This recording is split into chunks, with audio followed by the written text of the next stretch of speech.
Well, it's November 1st, friends. Happy November 1st, day one of our 30-day Messie draft. Every day for the month of November, I am going to be posting a writing tip for you for those who have chosen to make November their month to get their Messie draft done. So on this day one, our focus today is around why Messie, why 30, and then 2 ingredients that we need to get through this month in a way that sees you finishing things, feeling good about what you're finishing, and having some sort of sense of you're getting traction in your writing. You are, things are blossoming inside of you, and you can feel like there's some creative spark coming, and that you have a sense of finishing in what you do. So, let's start with why a Messie draft. Well, if you've done any work with me already, and some of you have, some of you haven't, you'll know that everything that I do is centered around emergence and the state of emergence, like meaning the allowing for stuff to come up, for creativity to happen, to be surprised by what you didn't know was in you and is now showing up on the page. Like to be delighted by what's pouring out of you on the page. And here's what I mean by that. Often we can sit down with an idea of what we think we want to write, and then because as soon as we start writing, it doesn't sort of match what we heard in our head, we're not delighted by it. And when we're not delighted by what we're doing, we don't show up. We just don't. We might show up for like maybe 5 days. You might even show up for 30 days and think you're building a habit, but you're not. I mean, the habit of showing up every day, that's a thing. But the habit of creativity, the habit of allowing, the habit of trusting that you know what you know, and that everything you need is already inside of you, that doesn't happen when we show up with a like when we're doing, it's kind of like doing like every now and then I'll do a 5-day fast or something like that, or I'll do a clean eating thing for 30 days. It doesn't stay because the habit is not formed from delight or from choice. The habit is formed from force, right? From this self-determined deadline, which is awesome. Don't get me wrong. These self-determined deadlines can really be helpful, but they're not habit forming. And I just want to make sure that we're getting that. So at the end of these 30 days, if you're willing to approach these 30 days, not like a race to the finish line, but as a practice, a development of your practice as a writer, discovering who you are as a writer, discovering what your creativity feels like as a writer, to be able to like go, oh, I feel an idea coming. Oh, this is what it looks like to flesh out an idea. Oh, this is what it looks like when this idea now starts to take shape and starts to get traction on the page. And let me tell you, traction's the other thing. The other thing that keeps writers from writing is they don't get traction. And by traction, I mean like things are hitting the page, something's connecting, which makes you want to show up tomorrow to continue to connect the dots. So, all to say, let's come right back around. The number one thing about the work that we're going to play in together for these next 30 days is around emergence, which is why Messie is key. Messie's key. So, why emergence? Partly about the habit, partly about being able to track your own creative impulse, and partly because the other thing that writers do is that you take so much responsibility for the art that you're creating. So much responsibility and control that it can like tighten. Everything gets tight. And then your art, and trust me, you are an artist. If you are writing with me, I treat you like an artist. And artists can sometimes, like, again, and writers, so much responsibility for what they're writing that the heaviness of the writing sits on them and it keeps them from showing up to the page.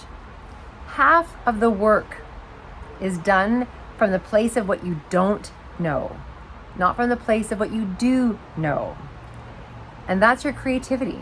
That's your Like everything, I mean, you go out in your day, like the lived experience that you have in your life, like everything you've been through is all stored up here, right? And stored in your body. The things you've seen, the phrases you've heard, the emotional experiences that you've had, all of those things are already in here. And when you can learn how to it's almost like learning how to unlock the door on your lived experience or emergence, then your art doesn't have to all like come from here and planning and choosing. It comes from this other place of where like all of your entire history can whisper to you when you're writing. And even, it doesn't even have to be about things that you have lived through, but things that you've seen, things that you've noticed, even movies you've watched. And again, I'm not suggesting that you copy movies or anything like that, but every single thing you do is inspiration. Everything in front of you is an inspiration. And when you can show up to the page with a little bit of your plan, a little bit of what you know, and like the whole other half is waiting to see what shows up, that's emergence. And then you won't be that heavy writer carrying so much it's too hard to show up to the page. So the reason why we do a messy draft is to explore emergence, but also with all of the novelists and writers that I've worked with, the ones that are the hardest, that I noticed that are the hardest to get across the finish line, are the ones who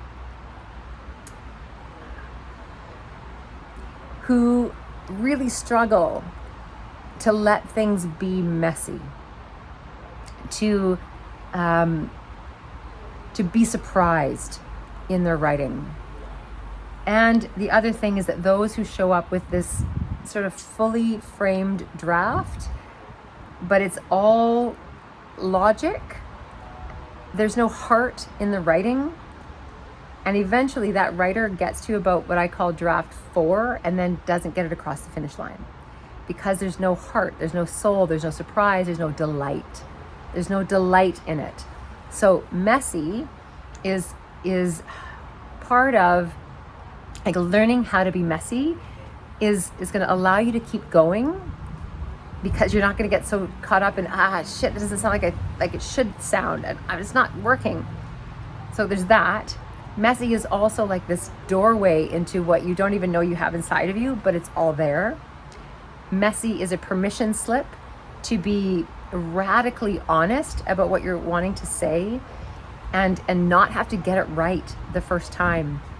Messy is like chasing the sparkly things in your awareness of what this book or this writing, this piece is. And you just have to start. That's why we call it the 30-day messy draft. And now I'm going to jump over to 30. Why do we say 30?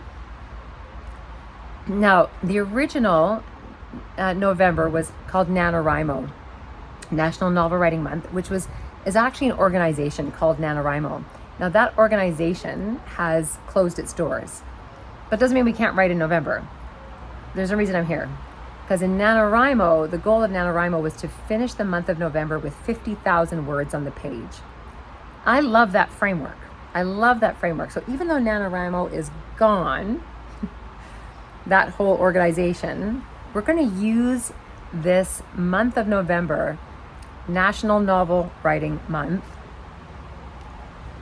And with this idea, this is back to the 30, that we actually do want to cross some finish line at the end of this month. And if we were going to do the NaNoWriMo thing, the National Novel Writing Month, 50,000 words, you need some sort of a outline to get there. And a messy draft isn't so much of an outline as it is 30 key things that are crucial to this idea that you're trying to capture on the page. So if you were going for 50,000 words, you could write whatever it is, 2,500 words a day. I think it's actually 1,500 words for 30 days. Yeah, you could write 1,500 words for 30 days and you'd get close to your 50K. 1,500 words in a, like I got to hand it in kind of draft can take 3 hours. It can take 3 days. But 1,500 words as a messy draft, no problem. You're literally just get to the point, describe it so it feels full and rich, and then get off and move on to the next thing. So the focus of this month is to create 30 pieces, 1 piece a day that gets you to where you think you're going for the end of the month. And so I invite you to think about, like, if you're taking on this 30-day thing in November, what are you here for?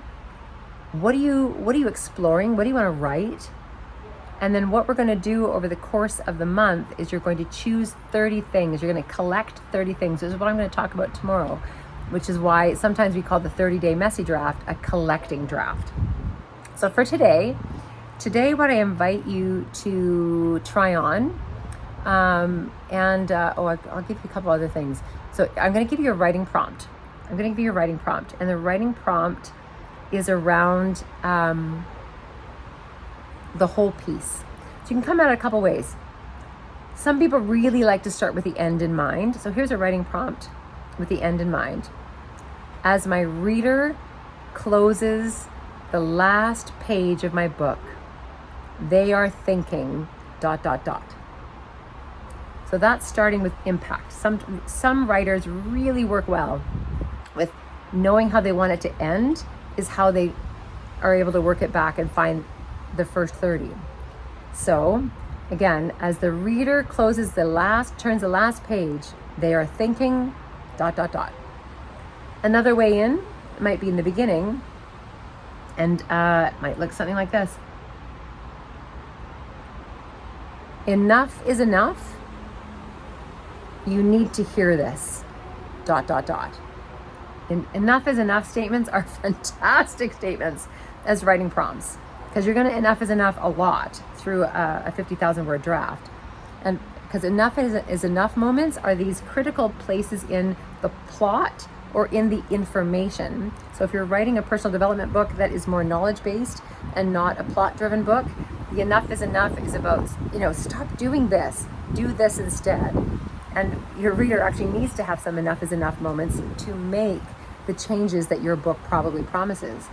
And of course, in a novel, in a plot-driven story, the main characters or even it could be minor characters have turning points that have been on the journey that the reader is invested in. And so enough is enough moments are great places for that too. So to start your book with an enough is enough moment, and as a writing prompt, it's going to force you to really get clear about what are the stakes for me. Meaning, if I don't write this thing, what's at risk for the world? Like, take responsibility for the voice that you're putting out there in your writing, the words you're putting out there. What's your enough is enough? And some of you who write from the middle, the writing prompt could look like this. Could look like, oof, oh, I know this mess. I've been here before, ... So I put it that way because often in a story, the middle's messy. I'll give this to you a little bit later, but I'll just drop it in quickly here. I follow a 3-act structure. Act 1 is, here's what we know we don't know. Act 2 is the great unknown. Act 3 is the new known. It's pretty formulaic. It's good for 30 days. And the messy middle is the great unknown. It's the journey that your reader is now on, because the character might be your reader. If you're writing a knowledge-based book, and the central character is really your reader learning these new things. The middle becomes all about, God, this is a mess. I don't know. I'm up here, I'm down here, I'm up here, I'm down here. So you can come at it from the middle too. Yeah. So that's your assignment today, is to take on one of these 3 writing prompts to start the process. Keep in mind, you don't have to work faster than you don't need to be anywhere but here. That's what I'm trying to say. tomorrow, we're going to talk about the collecting piece. Today, I just want you to get a sense of why am I here? What am I writing?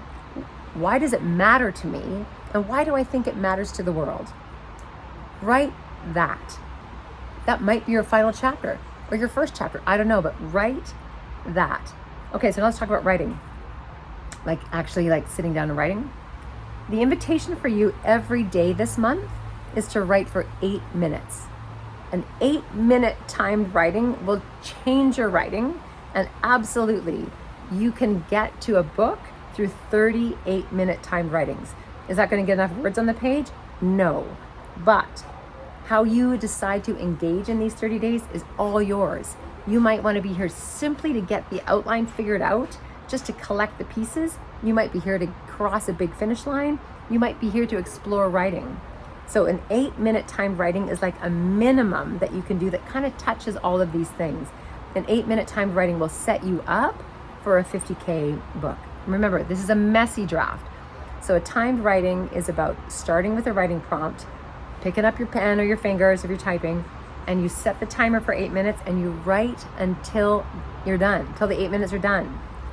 And it can be garbly, it can be blah, but you don't cross out, you don't erase, you just keep going. So you could do that. The other thing that you could do, if you're here for more words on the page, you could set up you could start thinking about actually for this month, where does the writing want to fit in your day? You might start your morning, you might close your day, but set aside 30 to 90 minutes to get all that done. All right? So that's our first bit today.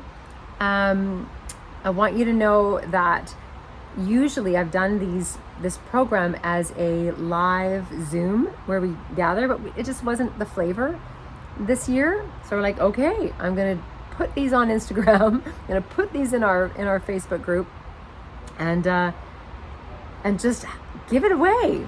And now there will be a do-it-yourself program attached to this for those of you who are like, okay, I like what she's saying. I think I want to do it yourself 30 days.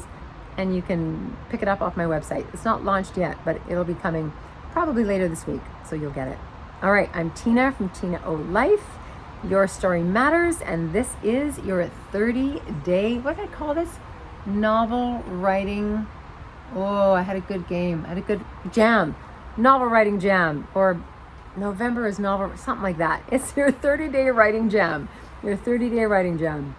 All right, everybody, we'll see you tomorrow morning, and thanks for being here. And write.